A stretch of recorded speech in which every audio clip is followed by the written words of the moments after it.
Good morning to everyone in Europe and good afternoon to everyone in China. My name is Jonas Rasch and I'm Communications Officer here at the EU SME Center, and I'd like to welcome you all to our EU SME Center webinar series. Today we have invited Carl Upston-Hooper from Greenstream to give an introduction to the energy efficiency market in China, which is yet another market showing great potential for foreign companies, especially from Europe. Besides providing us with some information on market size and the main government programs, Carl will also talk about the anesco business model, which Greenstream uses to introduce European energy efficiency technology to the Chinese industry sector. Finally, he will spend a few minutes on EFI, which is an initiative partly financed by the Finnish Funding Agency for Technology and Innovation to pool resources and prepare Finnish green tech SMEs for market entry in China. But before Carl gets started, I'd like to take 2 minutes, as always, to introduce the center and our webinar platform.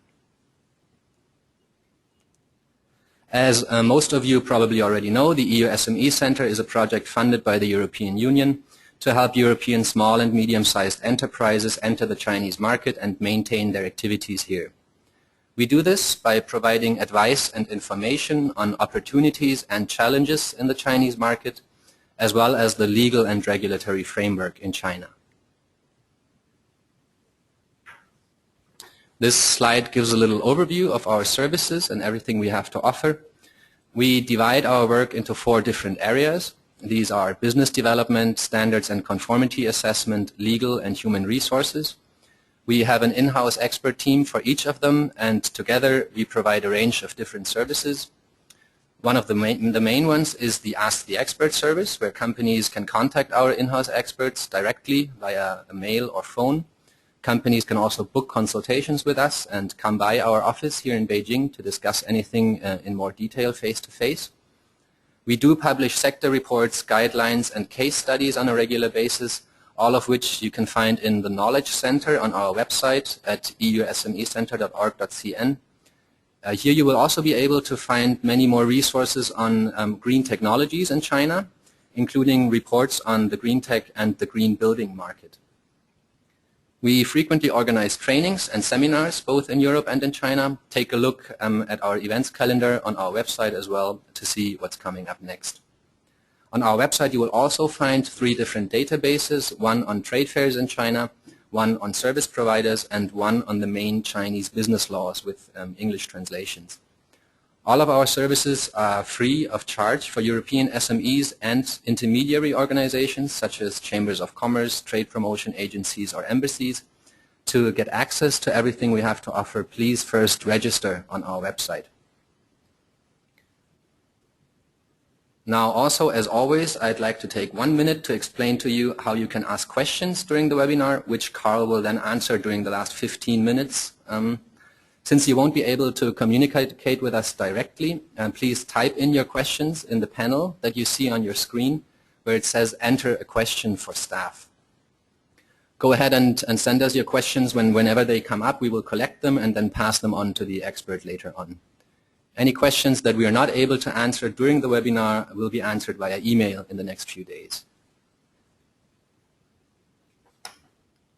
Finally, right before his presentation, a few words about today's speakers. Carl has been working with Greenstream since 2006, which is, as I mentioned, a Finnish company that focuses on implementing energy efficiency projects in China. Greenstream started out in carbon trading in China, but later set up an anesco, which is short for Energy Service Company, to offer both services and technologies to increase energy efficiency to customers in China's industrial sector. Besides being in charge of the design and implementation of the anesco, Carl is also director of Greenstream's China subsidiaries and manages the operation of their carbon funds. He is a lawyer by trade and has degrees from both the universities of Wellington and Leuven, and is currently working on his doctorate of law at the University of Eastern Finland in Helsinki. On top of all of this, he is also a board member of the International Emissions Trading Association, editor of the Carbon and Climate Law Review, and he also teaches climate law at the University of Eastern Finland. We are very, very grateful that he has made the time to share some of his experience and knowledge with us today. So without further ado, I'd like to leave the floor to you. Great. Thank you, Jonas, and thank you very much to the EU SME Centre for this opportunity. It is a very exciting topic, and hopefully we get some great Q&A going at the end of the session. The agenda, hopefully you now have in front of you. I thought it would be helpful to briefly outline the context of why energy efficiency, and in particular the ESCO model, is a hot topic in China at the moment.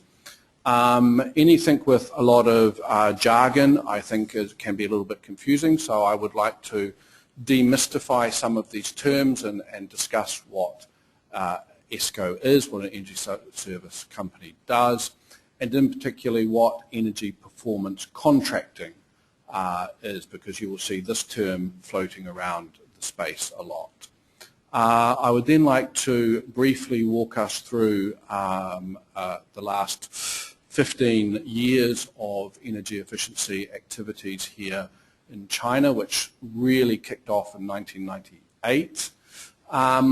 And having built the theoretical framework, I thought it would be very helpful to get some SME to SME experience sharing going. Greenstream is not a large company. We have about 45 staff in offices in Helsinki, Berlin, here in Beijing, Kiev, although it's a little bit difficult at the moment. I'd like to sort of go through our business model, but particularly focus on some of the challenges that we have faced in the last 9 years of operating in China, and some of the lessons that we have learned in the last 2 years of implementing our ESCO model. And lastly, to wrap up, Jonas has asked me to specifically talk briefly about the EFI program that we have in Finland, because I think this is something that those of you in other European countries could take to your policymakers as a potential model for gaining collective strength as an SME when faced with such a large market and large market opportunity.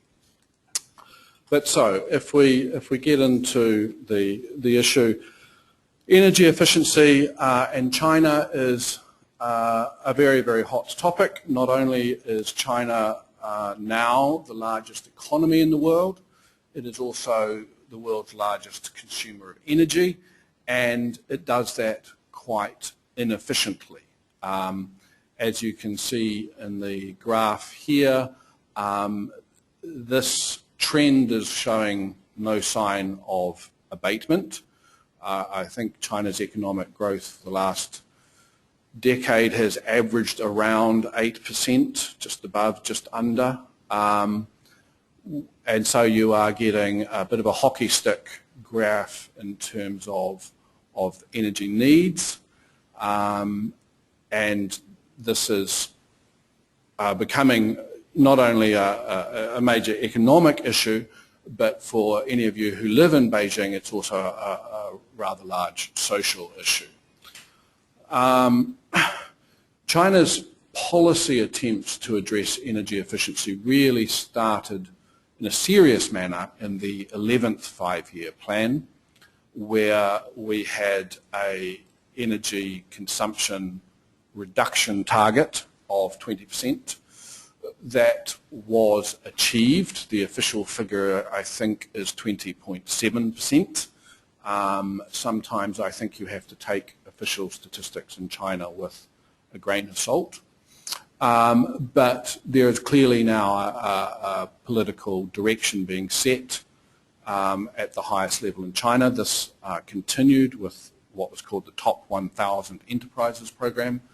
That program has now become the Top 10,000 Enterprises, and then the 12th five-year plan adopted some quite stringent targets in relation to not only energy consumption per unit of GDP, but also greenhouse gas emissions, and it divided those targets into different sectors.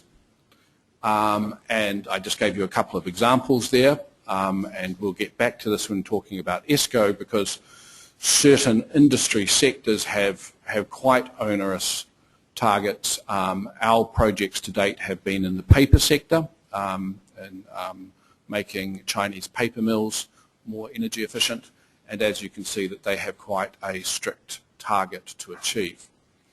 Although we're going to talk today about energy efficiency and ESCO, I think that we need to bear in mind that there is a whole toolbox of policies being formed, and similar to the 2020 package that the European Union had, these policies bump into each other. There are 7 pilot greenhouse gas emission trading schemes ongoing in China at the moment, with the target of reaching a national ETS in 2015. I think that's probably optimistic, but let's say 2016, 2017, there is a national ETS in China. I'm not an engineer, but I do know that where you reduce greenhouse gases, you generally reduce energy consumption, as that's the generator of the vast majority of those, and projects that target one will have an impact on the other.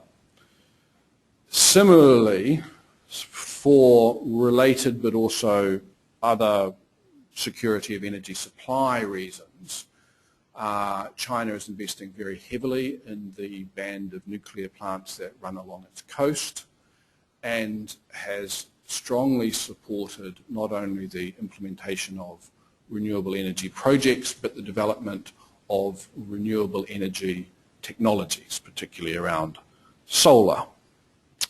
And at the bottom, I'm looking out the window. It's quite a good day today, but I was here in January, and it was quite unbelievable, the smog. This is sometimes confused with energy efficiency and greenhouse gas reduction. Of course, smog is a separate issue, but I put it on the slide to highlight the fact that Chinese policymakers are coming under increasing domestic political pressure from the community about the state of the environment, about the state of water resources, the state of air quality, and in as much as the efficient use of energy is an economically sensible thing, I do feel that domestic pressure is also contributing to the very strong policy drive that we have around energy efficiency at the moment. And now we have a poll, and this looks like technology, so I'm going to hand over to Jonas. Yeah, as most of you probably know, we sometimes like to ask our audience some questions. So this is our first poll for today. I will start it now. Hold on just a second. All right, so you should see the question now, and the question is, how active are you in the Chinese energy efficiency sector? The first answer would be an established player, B would be a new entrant, or C would be thinking about dipping the toes. I will leave this open for a little longer. We can see that you're answering, that you're clicking. Okay, looks good. A few more seconds. All right, so I'm closing the poll now, and I will share the results with you. So you should see the results now. It's 48% thinking about it, and 26%, actually that's a bit surprising to me anyways, established players, and 26% new entrants. Well, Carl, what's your opinion? Well, no, I think that probably reflects the reality in the sense that this is a very exciting market. I'm not surprised that there are European SMEs who are involved in the market. I'm also not surprised that there are people entering the market, but that there are more people, even more people thinking about it. The International Finance Corporation estimated the size of the Chinese ESCO market as $100 billion US. You know, that is a substantial market on anybody's scale. But I will go on now with maybe a little bit more background, which will hopefully make the later slides more sensical. What is an ESCO? As Jonas said, it's an energy service company. The original ESCO started back in the 1970s in Texas, and it was called Time Energy. Time Energy had an invention where they could automatically turn light bulbs off. This kind of strikes us as rather mundane nowadays. You know, you turn the light on in the meeting room, you leave the meeting room, 5 minutes later the light goes off. Time Energy couldn't get anybody to buy this product. Nobody thought that it would work. It was, you know, witchcraft. So they came up with a model whereby rather than paying upfront for their technology, they would calculate and take a share of the electricity savings that your building then generated.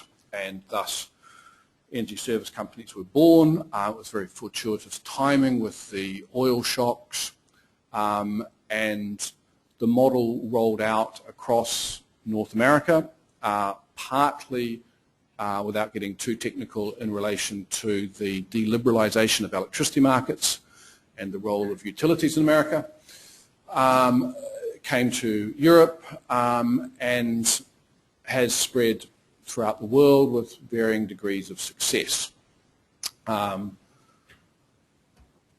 ESCOs, energy service companies, undertake energy performance contracting. Now, I've provided a definition of energy performance contracting there. I won't read it out loud. I'm confident in the literacy levels of the of everybody, but I just would note that this is a Chinese definition. This is from a published regulation here in China about contracting, for ESCO contracting and EPC contracting. There is also a definition in the EU Energy Service Directive, number 32, 2006.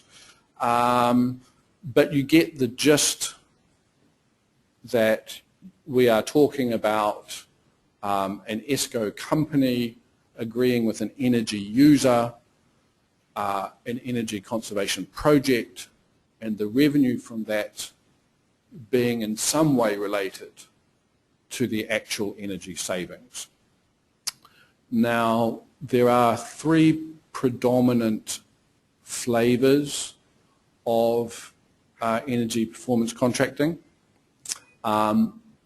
We will talk further about shared savings. Shared savings are where you implement the project, the ESCO implements and finances the project, and the energy saving is allocated between the ESCO and the energy user. The percentages vary across technologies, across client relationships, across time, but if you're new to this and you want some sort of idea, you're talking about an 80, 20, 75, 25 sort of split for a relatively brief economic period, 3 years, 5 years, 7 years, something like that, where the ESCO basically earns back its investment and has a couple of years of the contract which are the stage at which it makes profit.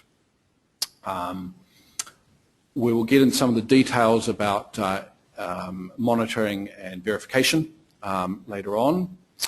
But the second flavour is what's called a guaranteed energy savings contract.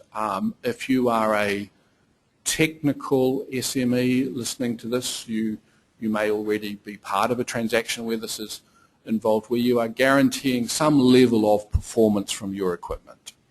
In these situations, the energy user generally finances the project, often with help from financing institutions.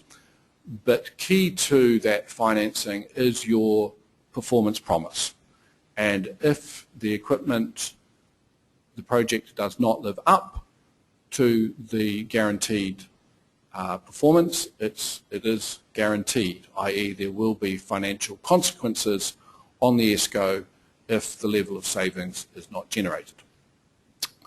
And then the third is pretty much where North America and a lot of European projects are now, and that they are more energy service outsourcing, whereby a hospital says, I need this amount of square meters heated to this temperature for this many hours per day, or somebody else says, I need this amount of steam pressure for this machine. And it's over to the ESCO to not only design, implement, but also manage and deliver the energy service. And this is a point of distinction between Europe and North America and China, in that these sorts of outsourcing contracts and the sovereignty that they involve you giving up as an energy user are still relatively rare in China. They also are predominantly based around public property in Europe and North America. They're often hospitals, universities, town halls, libraries, these sorts of things, and those are actually quite difficult entities to do business with here in China as opposed to more of the private sector.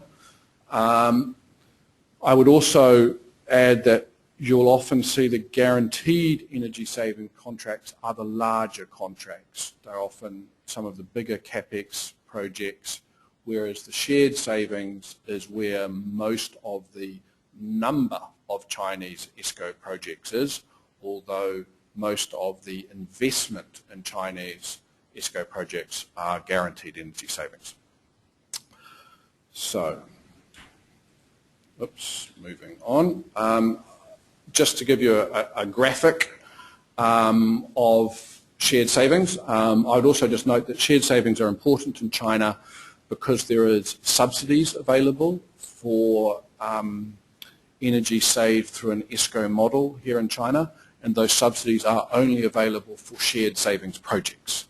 So if I'm focusing on that, it's for good reason, in that I think for SMEs it is probably the most relevant opportunity here. But yeah, so on the left column you have the baseline. I think it's important to note that we're not only talking about energy costs, that there often is a saving in maintenance costs when you upgrade equipment in an industrial setting. And then you have, as I explained, X percentage going to the ESCO, Y percentage going to the user for a period. After that period, of course, the user gets all of the benefit of the energy saving. Now, you may do this with or without third-party verification of the energy saving. This comes down to an issue of trust and transaction costs. Having a standards agency or a standards body come in, like LQRA, Lloyd's Quality Assurance, having them come in and measure your project costs money, and if your project is a small to mid-sized project, it may not be worthwhile. You may either jointly do the monitoring, you may agree to run the project for a number of days or a number of weeks and then use that as an agreed outcome for the rest of the year. You know, there is no answer to some of these questions. There is just negotiation between the ESCO and the energy user. In our projects to date, we have not had third-party independent verification. We have had it asked for, and we have explained the impact on the economics of the transaction of doing so, and we've agreed to go forward, often with the equipment manufacturer itself providing a sort of a quasi-independent voice as to the role, the performance of the machinery. And the last point at the bottom there, you can do this with or without subsidies. Now, you may think, okay, there is 240 RMB a tonne of coal equivalent saved available from the national authorities, and there are also provincial incentives. So, for example, in Shanghai, you can get 600 RMB in total for a tonne of coal equivalent saved. And you'd think, well, why is it with or without? In actual fact, the subsidy regime is under financial pressure. It's under budgetary pressure here in China. But it also comes with quite a long checklist for qualification, and you don't get all of the money until the end of your project. You get a percentage of it up front, but you get a percentage at the end of the 5 years or the 7 years of the contract. So although it's quite lucrative on paper, it hasn't proven, well, certainly I think it's more of a cream on the top. I've just had a question on MRV. Monitoring, reporting and verification is what the acronym stands for. Yes, the subsidies are something to consider in your financial modelling. I think it would be an error to automatically include them, and it would be an error to assume them in order for financial viability. Right, ESCOs in China. In 1998, the World Bank, in cooperation with the Global Environmental Facility, the GEF, invested some money in the China Energy Conservation Project. This was specifically encouraged and approved by the NDRC, or what became the NDRC. And this money was used to set up 3 pilot ESCOs who have proven to be very successful. Later, in a second tranche of funding in 2002, a trade association, the Energy Management Company Association, was set up here in China, and it now has quite a large membership. And then in tranche 3, we have what's called the CHUI program. Don't ask me that acronym. I do not. Anyway, where the IFC is providing lending guarantees to Chinese banks who then lend to EPC projects. That money is not available directly to an SME, such as those of us on this call, but what it is trying to do is getting over one of the very large transactional barriers here, which is finance. Because if I just go back a bit, in the shared savings model, the ESCO company is funding the equipment purchase and over time recuperating that money. So you can see that it's a very capital intensive business. The ability to leverage that investment to either factor the contracts once they are signed, or to bundle the projects together and receive some sort of mezzanine financing from a bank, is crucial for your ability as an ESCO to go from 1 project to 10 projects, because otherwise you will need quite a deep balance sheet, which is why the large ESCO players here in China are state-owned enterprises or large European equipment providers, because they have the cash resources to fund these capital requirements. So finance is something that we will discuss further. So the CHUI program is trying to address that. There is available on the CHUI website, I should have put the website on the presentation, a list of banks that have received funding from the IFC, and they in turn have portfolio targets that they are meant to achieve in terms of energy efficiency lending. So EPC growth in China.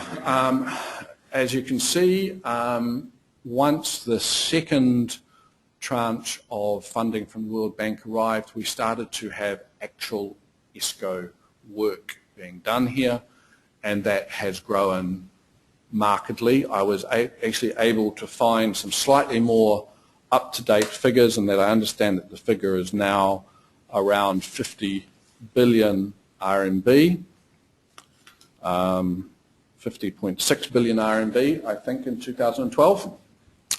But you'd also note that that is less than 10% of the estimated market size of 100 billion US dollars.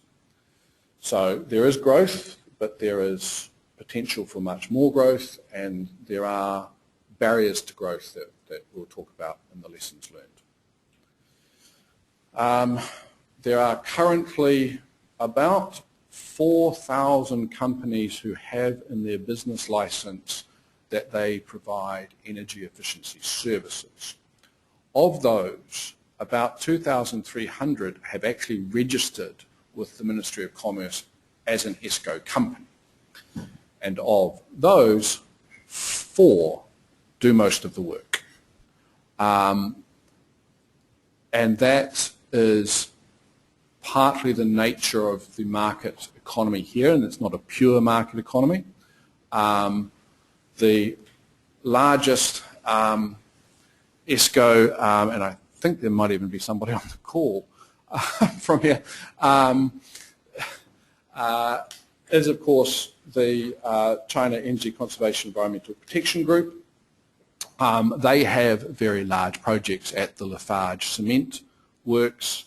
They have very large projects at Tianjin Steel Works. These people are viewing energy efficiency projects as the refit of a blast furnace in a steelwork. That, you know, you're talking tens of millions of euros of investment cost, and you know, very significant projects. Greenstream, on the other hand, does not do that sort of project. We are much more in the investment cost being around €1 million than, you know, 50 million. And that comes back to this issue of financing and how many eggs do you want to have in the basket, and you know what your balance sheet looks like. But just to briefly give you a flavor, I think it's probably helpful if you're not familiar with some of these names. It also gives you an indication of the different roads to Rome here. Schneider, of course, offer ESCO for Schneider products. They don't offer ESCO for any other products other than their own. So here you have a technology provider, an equipment provider, basically using ESCO almost as an equipment leasing type model. Now, this is a long way from that energy service outsourcing hospital, how much heat do you want model that goes on in North America at the moment. And you can see that there is potential to reach that level of sophistication in China, but we're certainly not there yet. Beijing SMTA, they have some compensating lighting equipment. So they are again a sort of a single technology or a single family of technologies. Zhejiang EcoWell, focused on pump technology. You can see that there isn't often in China a sort of a multi-technology ESCO provider. And just to go back to the this graph, when you've got a top 100 doing 100% of the work, you don't have to be rocket science to figure out that 2,200 of them are not doing much. There are lots of companies registered as ESCOs who never complete a single project. There are lots of them who really only manage one project, and maybe that doesn't happen successfully. No. Do you have any explanation why that is the case? Why so many companies have ESCOs in their business license but then never do anything? Yeah, I think there is kind of a number of factors here. One, of course, is there is a lot of political support for this term. So people like to make sure that their activities are in line with the activities that are being encouraged by the State Council. And here we can see that the State Council is recognising the importance of promoting energy performance contracting and developing ESCOs. This is the message from the Forbidden City, so to speak, just across the road from the Forbidden City, and people are very keen to comply. There is a growing awareness of energy efficiency as a policy tool. I do feel that there's lots of different routes to market that are being compressed into the ESCO term as opposed to companies actually providing ESCO services. But I think it's maybe a good point to talk about some of the barriers to this. There's obviously the financing barrier, particularly for shared savings contracts. There is also just the fundamental trust barrier that goes on here. Unlike buying a glass of beer in a bar, you're not getting an instantaneous transaction of product and cash.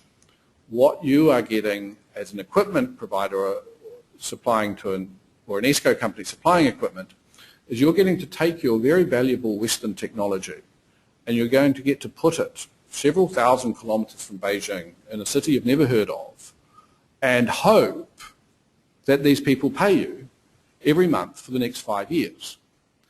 And from the energy user side of it, you're going to get a piece of equipment installed that you're not entirely sure that the people are going to come back if it breaks. You're not entirely sure that it's going to do, in fact, you're very unsure that it's going to do what they say it's going to do in terms of your electricity bill or your steam consumption or your water consumption. So the very nature of ESCO, its delayed performance over time, raises issues of trust and opportunism. Now, that is less so in Europe, where we have very functioning, what a sociologist would call a hard institution. We have very strong protection of the rights in contract. We have very advanced commercial justice systems. I'm not saying that there is no protection of contract or justice system in China, but I think it would be fair to say that these are more advanced. And there's a belief that two strangers can undertake a valuable transaction based upon 50 pages of legal wording. That is less so in China. There is a lot more importance placed on pre-existing relationships, on having done business with these people before or knowing somebody who has done business with them. And there are also a lot of non-economic drivers attached to economic decisions. So you may find that equipment retrofits are not being done solely in order to produce more efficient steel, but they're being done so that the local governor can ensure that they meet the energy efficiency reduction targets that they have at a political level.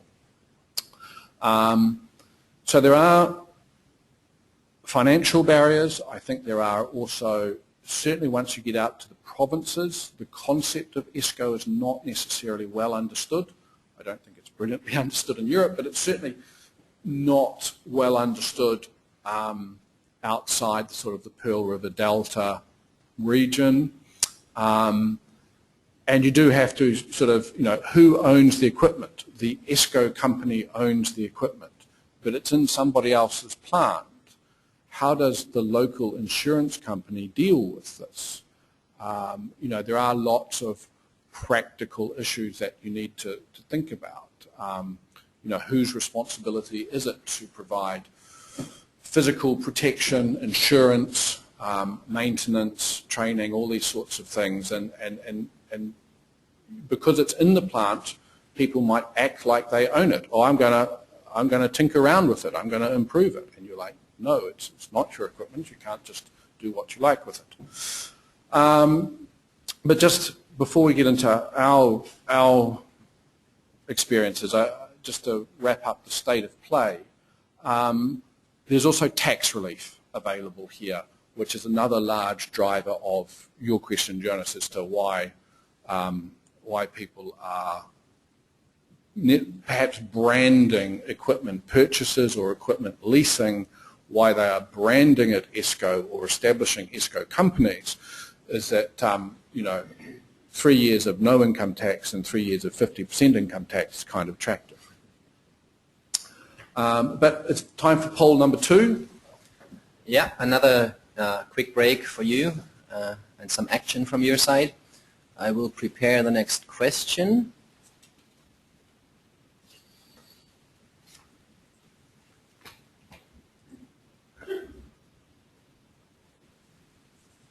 There we go. So the question this time is, which skill set is your strongest card? Is it A, relationships with Chinese business? Is it B, financing skills and resources?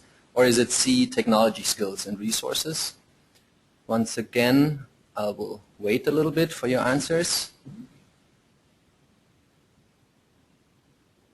Okay, I think almost everybody answered, so I will close the poll now.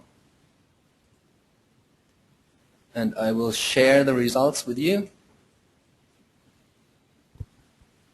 So here we go. It's 54% think that their relationships with Chinese business are their strongest card. 11% think it's financing, and 36% think it's technology. Carl, any comments? Yeah, I'm slightly surprised about that. I thought we would have more technology-motivated SMEs on the call. Perhaps some of the people who had earlier ticked the box of established player are in that 54%, but I noticed that 54% is a lot higher than the 26% who said they were established player. I guess both 26s added up, somewhere close. I'm not surprised by financing skills being so low. That is really one of the key gaps that make ESCO problematic. There is a lot of financial modelling you need to do, and you also need to leverage your portfolio successfully with local institutions here to make the most of it. And that is an area where I think it's probably a little bit unreasonable for SMEs to maybe have those skills in-house, but it is a very key area. Right. Going forward. Oh, I'm going backwards. Right. Going to the relationship point. On the top left, you can see where it says Clean Tech Finland China Seminar, you can see Premier Li, the second most powerful man in China, shaking the hand of the ex-president of Finland, Tarja Halonen. And just in front of Premier Li, you can see my boss, Jussi Nuukkonen, Dr. Jussi Nuukkonen, in the red tie. And you will see him again signing another transaction on the right, and again below. And he's standing behind Prime Minister Katainen of Finland in the below left picture. And I put this up there not to skite about Jussi's level of connectedness with Minister Stubb and the Prime Minister of Finland and so on, but to make a note that this is kind of more important here. And I don't want to overplay the relationship point. Fundamentally, having an economically sound offering for a client is the most important thing. But I think that the experience of many SMEs generally, and I think the experience of some SMEs previously in the ESCO space, is that they might have a great technology that can save lots of energy, but they just can't get deals. They can't get people to come to their offices on the 7th ring. They can't, get people to the right level of people to the meetings often. The worst thing is to get a meeting with somebody and then to find it's a junior person from the accounting audit department who's turned up rather than the plant manager. Also, unfortunately, these things are self-reinforcing. The first thing that a Chinese energy user will do is ask around and say, who are these people? Are they well connected? The ability to be well connected is viewed as I guess, a resource here, and it's a resource that both sides appreciate. I would also add that that this is not just a ESCO versus energy user relationship that's important, but I think many of these projects in China can be bundled, or you can have a group of SMEs come together to provide a project. And we'll talk more about that later in terms of our project example. I'm conscious of the time, so I'll keep moving. What does Greenstream do in China? Well, as previously mentioned, we have a carbon business in China that trades Chinese carbon credits and previously bought Chinese carbon units for sale into the European Emissions Trading Scheme and advisory climate work here in China.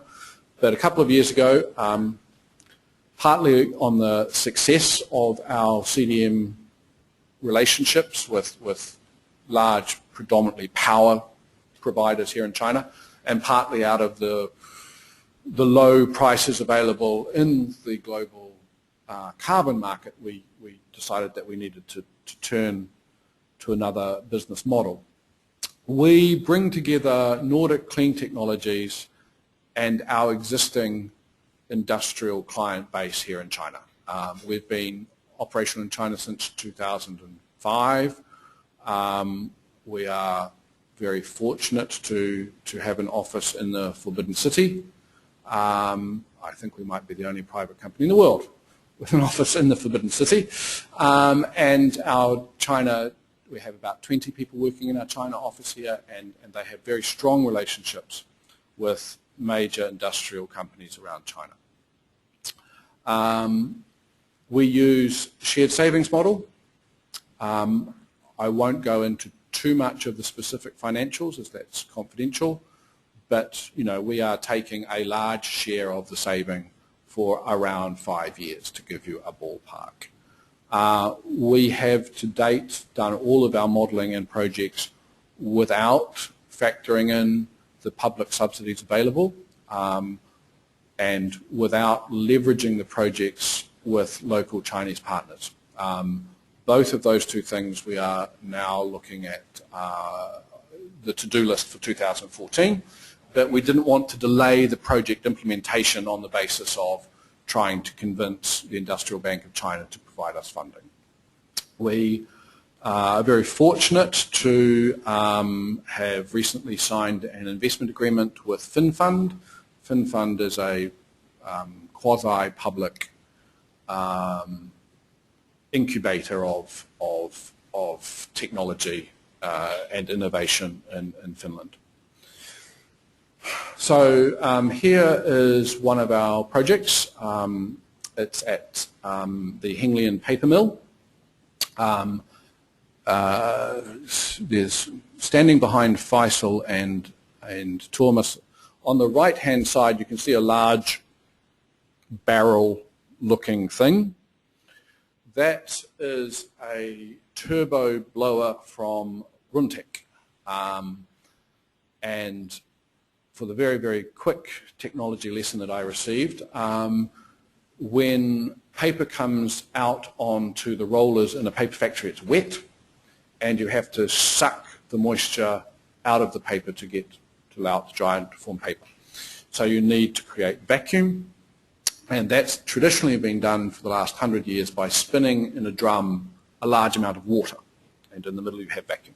Runtek has created a very innovative world-leading technology where they use impellers inside the drum to spin air around and still create a vacuum in the middle of the drum. The advantage of this is obviously it uses less energy to spin 1 kilogram of air than 7 tons of water, and it's also adjustable so that you can, because as you imagine, once you've got 7 tons of water spinning around, it takes a little while to stop spinning.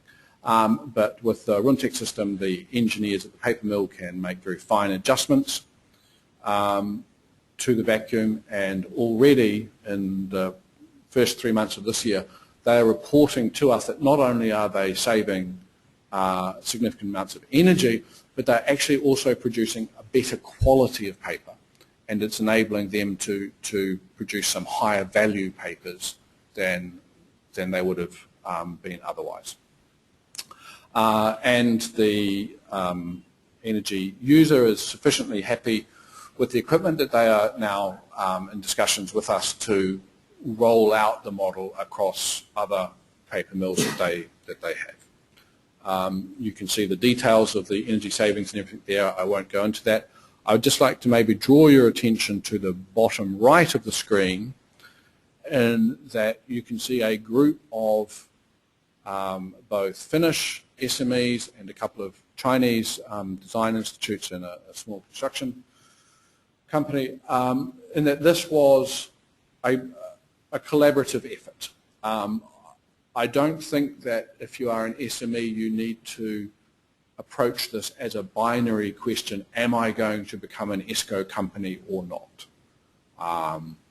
You need to maybe think of it more as an ecosystem, and that there's a whole range of services that occur here, from audit services to monitoring services to design services, and maybe your SME does not have the full skill set, the financing skills, the technological skills, the relationship networks to provide the entire package.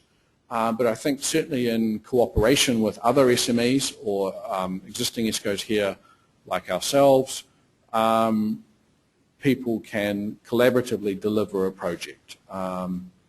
That does take some work, but I think that you also get the benefit of a group of people approaching a problem, and that you get new ideas and new contacts and network, and well, okay, we've got this technology that we're providing for this project, but we've also got these other technologies that we can provide in the steel industry, for example. But yeah, so there is a real role here for SMEs rather than just Chinese state-owned enterprises and massive equipment providers. You can see where I got the idea for the second poll from, because my conclusion is that a blend of competencies is required to successfully develop an ESCO project in China.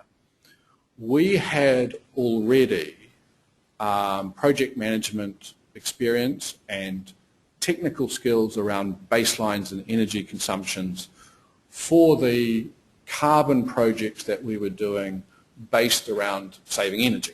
I mean, I would also note that these ESCO projects can generate carbon credits, so I won't get into the murky the waters with that, but we had an existing skill set. We were probably overly optimistic on the complete fungibility of that skill set, in that ESCO does involve maybe a little bit more construction-y, installation, equipment design type skills than we had. The wonderful thing about doing business in China is that it is a massive multi-skilled labour market, and we were able to quite quickly find people with ESCO experience in the industries that we were focusing on. You need to have financing and risk management skills. ESCO projects generally, and ESCO projects in China, have a significant bundle of risks.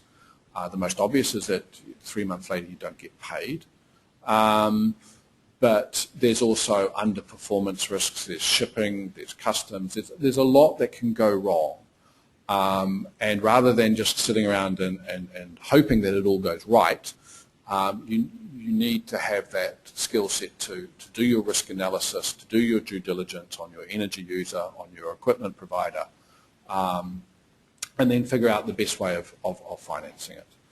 I've already spoken about relationship with energy users. I would maybe just speak a little bit about what we've done with technology providers, and that we have relatively proactively gone around Finland and approached people who provide the sort of technologies that we think could be useful in China, and talk to them about whether we can cooperate in assisting them to export their technologies to the world's largest economy.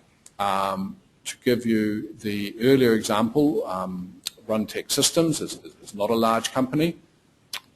It, although attracted by the Chinese market, doesn't have an office here, or certainly doesn't wish to have an office here. It's travelled here on occasions trying to sell things, not able to get meetings, not able to meet the right people, while having a world-class product.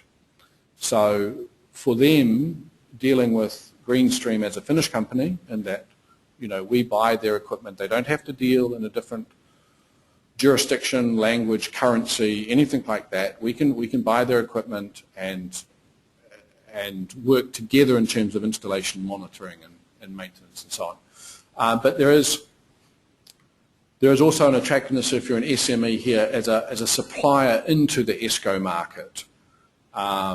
For those people whose primary competencies was technological, without necessarily, you can maybe dip your toes in the water and be exposed to the upside of the market without having to take the plunge and try to become an ESCO yourself. I think that we have learnt that the currency markets and the electricity markets are not as liberalised as would be optimal for ESCO here. You do have problems funding Chinese companies with investment capital. There are lots of capital restrictions. To a degree, our risk management process had identified that in advance, and we have set up our ESCO company in the Shanghai Free Trade Zone, which may be a topic for another seminar for another expert, but that does address some of those issues. And you don't have a free and functioning electricity market here. And when you are calculating your revenue for your ESCO project on not only the amount of electricity saved, but the tariff that electricity, you're calculating how much money you have saved, the energy user. The amount that they are paying for their electricity becomes relatively important. We've had situations where the power company has just raised their bill. And, this actually works, of course, very beneficially for us because we're actually saving them more money. But it does raise the question of what happens if it went the other way. There is a driver for ESCO in China in the sense that electricity is underpriced here, and a free and floating electricity price would certainly be higher than it is. So therefore, the energy that you are saving people now would actually be even more valuable in 3 or 4 years' time when they move to a more liberalised market. That, of course, comes down to your contract design and your revenue sharing. Do you see that coming, that the prices are rising? Yes, and we have exactly the same conversation with the greenhouse gas pilots that are being set up here, where the largest producer of greenhouse gases in China are power stations. Power stations are going to have to eventually buy emission allowances like they do. Unlike Europe, however, they're unable to pass through that cost to the electricity consumers because they have fixed tariffs. So the power sector here is actually lobbying quite hard to say, okay, we can take our part in reducing China's greenhouse gas emissions, but the other side of that coin is you have to let us pass on the costs of doing so, otherwise we'll all be operating at a loss, and many of them do. So I do see sort of pressure from some very large SOEs on the NDRC, and there is work being done on that actually. But that was our example. We're almost out of time, and I want to have some questions and so on. So I'll just briefly explain the FE concept. FE is funded by TECIS, Finnish public funding body for innovation, whatever it is, with some cash, and also funded in kind by Greenstream, in that we ourselves contribute a certain relatively large number of man hours to assisting the FE project. It is bringing together a group of SMEs who are interested in the Chinese industrial market, not necessarily established players, but more in the dipping the toes sort of category that we discussed earlier. Some of them certainly have existing sales in China, some of them wish to do so. And what we're doing with FE is not rolling out their business models for them. We are trying through FE to build a knowledge hub, somewhere that we can bring experts to Helsinki to, for example, the very first bullet point there, we had an expert from this very office come and talk to us about IPR issues in China. And that was an excellent session on a topic that, you know, I think everybody, myself included, didn't have a great prior knowledge of. I think that the point of FE as it relates to SMEs is one of collaborative strength. You could, as a Finnish SME, say, well, I'm not going to share my experience with other SMEs. I don't want people going to China before me or succeeding or where I'm unable to. I think that's an error. I think the Chinese market is massive, and I think that European SMEs' best chance of success in the Chinese market is getting themselves into a conglomerate whereby they're able to satisfy all of those skill sets that I noticed earlier. It is rare that there is one SME that has technology skills, that has risk management skills, that has financing skills, and that has a very broad multi-nodal relationship base here in China. So there is a lot of success and sort of collaborative strength here, and FE doesn't demand that, but I think it creates an environment where during the coffee breaks people can have those conversations themselves. It is more of an enabling platform and a knowledge platform than a direct business platform, but you know, I think that very productive business relationships are coming out of it. So that was all that I had in terms of slides. So we now have some questions. Yeah. Well, first of all, thank you, Carl, for this presentation. And I see we are already running a bit late, so this Q&A session will be very quick. I mean, according to the second poll, we see that financing is probably an issue for a lot of companies that are listening today. And as far as I understood, the financing, well, Greenstream's financing, or in your experience, it's probably best to get financing from Europe. Or what's your experience? What about financing from China? Yes, I mean, I think that if you can get balance sheet financing from Europe, you will be in a good starting position, as we have through a funding round back in 2007 and more recently with FinFund. We have a balance sheet that we can actually contemplate this and plan to prepare a number of projects. And obviously we will look for further financing later. In terms of approaching local financing institutions here, I think it's well documented that Chinese banks are more reticent in dealing with private companies than they are with state-owned enterprises because they know that they're going to get paid there. They are also possibly lacking some of the human capacity skill set around lending in this area, because what are you lending on? You know, you are lending on a revenue stream that's coming out of an anesco contract, coming out of an EPC contract. It's a little bit new for some of them, and that's where the CHUI program and what the IFC is trying to do is create a group of banks that have a desk dedicated to this. Now, we've been in discussions to sort of make it a little bit more real. We've been in discussions with several of those banks about leveraging the portfolio and basically selling the economic benefit of our contracts to them at a discounted rate. It's called factoring in the jargon. They're very interested in that, but they want to see a track record of payments beforehand. They want to see a certain level of credit worthiness of the counterparty, the end user. And, you know, understandably they have a list of requirements.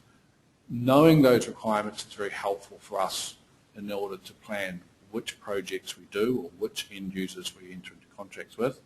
And it's also very helpful sort of second due diligence because you have the risk of not getting paid and you know, it put a previous Western ESCO, who shall remain unnamed, who entered this market in 2006, put them out of business.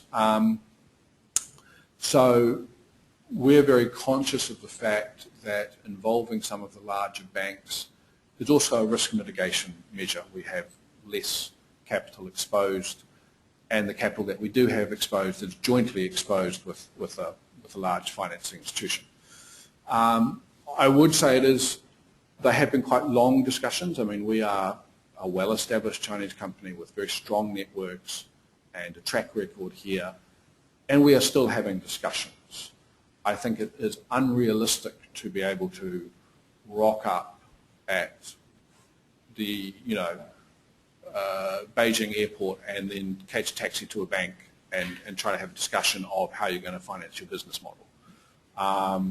In that respect, you are far better off getting your first year or your first 2 years worth of funding on the basis of the idea from Europe, getting the model up and running, getting a couple of ESCO projects under the belt, having those energy suppliers providing you monthly revenue as they pay back their ESCO equipment, and then going to a knowledgeable bank who has a specific desk for this product and saying, you know, there is a win-win economic outcome here.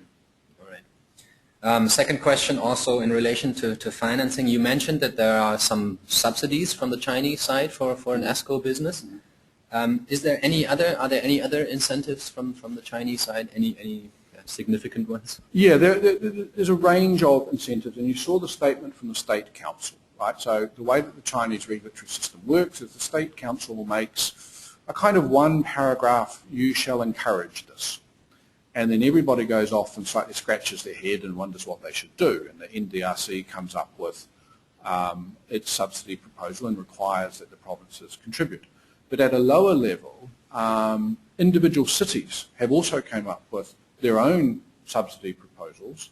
And the interesting thing there is that some of those, although the subsidy level is lower, the requirements are also less onerous.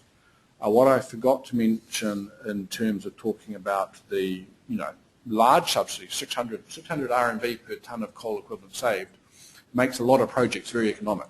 But in order to be eligible for that, the ESCO company needs to provide 70% of the financing of the project off its own balance sheet.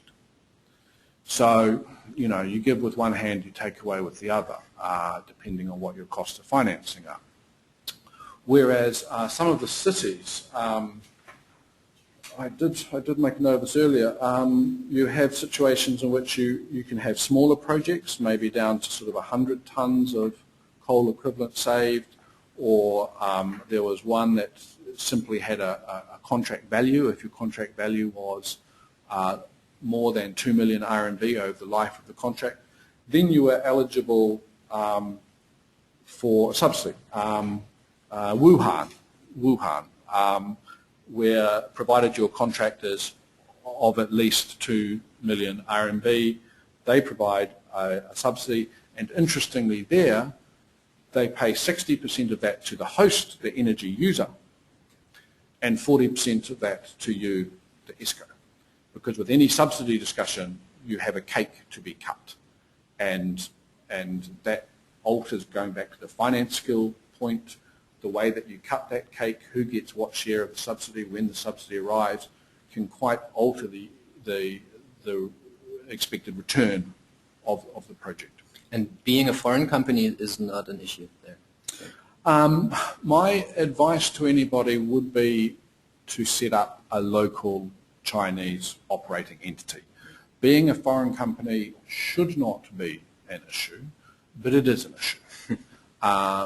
Being a foreign-owned company is not so much of a problem, but you've got a group of people who are dealing with an existing set of forms or an existing approval procedure, and being outside that procedure is often just difficult for people to figure out what stamp do I put on this.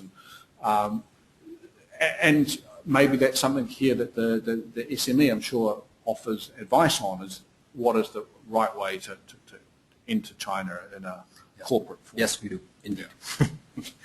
Okay, more and more questions are coming in. We will not be able to answer all of them during the webinar today because it's running for 70 minutes already. Just maybe one last question. I know that Greenstream is focusing on the industrial sector, so you probably don't have a lot of experience when it comes to residential buildings, but just a very quick assessment of what's it looking like with residential buildings in China? Is that promising? It's becoming more encouraging. I think that if you were to look at a split in Europe, I would say back in the 2000s, late 90s, 2000s, ESCO was predominantly buildings, residential lighting, air conditioning, these sorts of things. And there probably were some industrial projects. Here the split is probably the other way round. And the reason for that is basically one of control over process.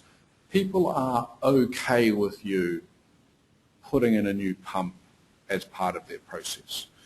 You taking control of the heating of a university is something that's just a little bit more difficult. A lot of those building projects are also public sector projects. Now there are lighting projects. We have a lighting project in a supermarket. You get some quite small scale sort of stuff around that, all the way through to some very large projects for large buildings. It is an area that people are paying attention to. There are some of the companies on that list that I provided earlier that just do that side of ESCO. It's something that we have found more difficult to convince the energy users. You've got some slightly more difficult issues here in China on property ownership, on equipment life versus the leases that you can get on buildings, and whether all of the economic benefit of the energy saving is going to the person who's taking the economic risk of doing the building. Those issues are less